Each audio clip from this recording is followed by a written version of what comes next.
उनको चुनाव लड़ने की क्या जरूरत है। वो सीधे अदालत जा सकते हैं मेरे खिलाफ। जो भी उनके पास तथ्य है वह जनता की अदालत में जाना चाहते हैं कि न्यायपालिका में जाना चाहते हो, तय कर लें। जनता की अदालत में जब लड़ रहे हैं तो ये तथ्यहीन बात कर रहे हैं।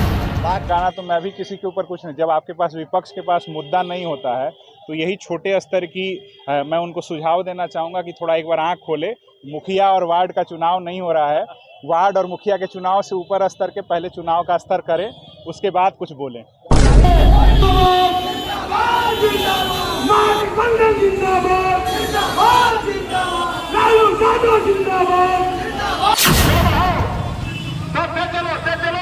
ठीक है, आराम करो आप लोग।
बक्सर शहर पूरे घूमने के बाद यही समझ में आया कि यह गांव से बेहतर नहीं है।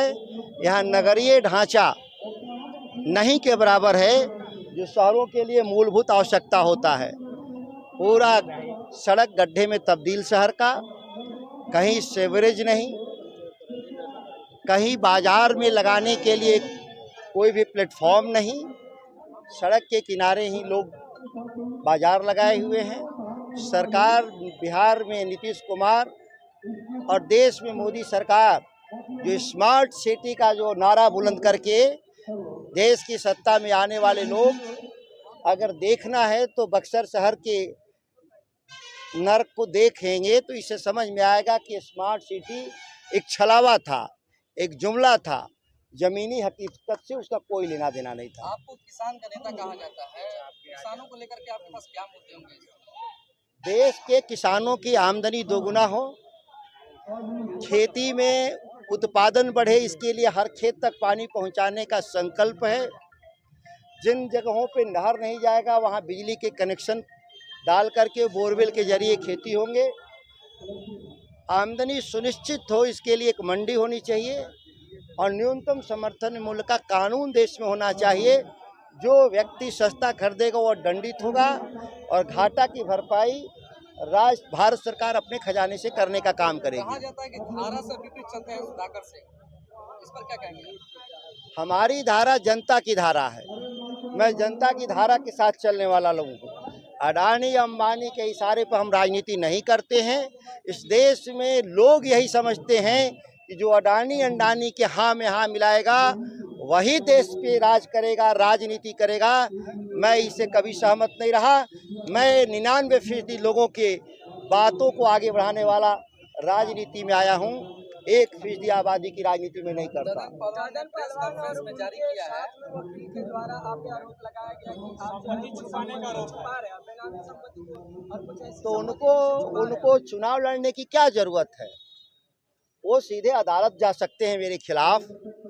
जो भी उनके पास तथ्य है वह जनता की अदालत में जाना चाहते हैं कि न्यायपालिका में जाना चाहते हो तय कर लें। जनता की अदालत में जब लड़ रहे हैं तो ये तथ्यहीन बात कर रहे हैं। बाकी उनको अगर लगता है कि इसमें कोई सच्चाई है तो हाई कोर्ट और सुप्रीम कोर्ट उनको जाकर इस तथ्य को बताना चाहिए। क्या लगता है वो आपके ऊपर आरोप ऐसा लगा रही है, सत्य है या असत्य? देखिए, चुनाव में जब कोई लड़ाई में हो तब न आरोप प्रत्यारोप की बात करे। खेलब न खेलब, खेले देव खेलिए बिगाड़ब, वही में लागल बनाऊ। हाँ। और कोई बात नहीं? जहाँ कोई दम है, निर्दलीय लड़ते हैं, जिसके पास कोई विचार नहीं है, कोई नीति नहीं है, कोई सिद्धांत। बीजेपी से ही होगी? कहाँ कोई टक्कर में है? नहीं है। कोई टक्कर में हो तब ना, कोई टक्कर में नहीं, कोई नहीं है। कोई टक्कर में नहीं। एक साथ सैकड़ों बाइकों की रैली और सुधाकर सिंह के साथ, क्या कहिएगा सर? भयानक और भारी जन समर्थन है सुधाकर जी के फेवर में पूरे बक्सर लोकसभा में, और बड़ी मजबूती के साथ चुनाव लड़ रहे हैं और पूरी उम्मीद है कि इस बार रिकॉर्ड मतों से चुनाव जीतेंगे बक्सर लोकसभा का। ऐसा कि कई सारे एलिगेशन लग रहे हैं सुधाकर जी पर, उन पर आप क्या कहेंगे? जैसे एलिगेशन लग रहे हैं कि संपत्ति छुपाने जैसा है। ये काम चुनाव आयोग का है, और सबसे बड़ा बात ये है कि एलिगेशन लगाना तो मैं भी किसी के ऊपर कुछ नहीं, जब आपके पास विपक्ष के पास मुद्दा नहीं होता है तो यही छोटे स्तर की मैं उनको सुझाव देना चाहूँगा कि थोड़ा एक बार आँख खोले। मुखिया और वार्ड का चुनाव नहीं हो रहा है, वार्ड और मुखिया के चुनाव से ऊपर स्तर के पहले चुनाव का स्तर करें, उसके बाद कुछ बोलें।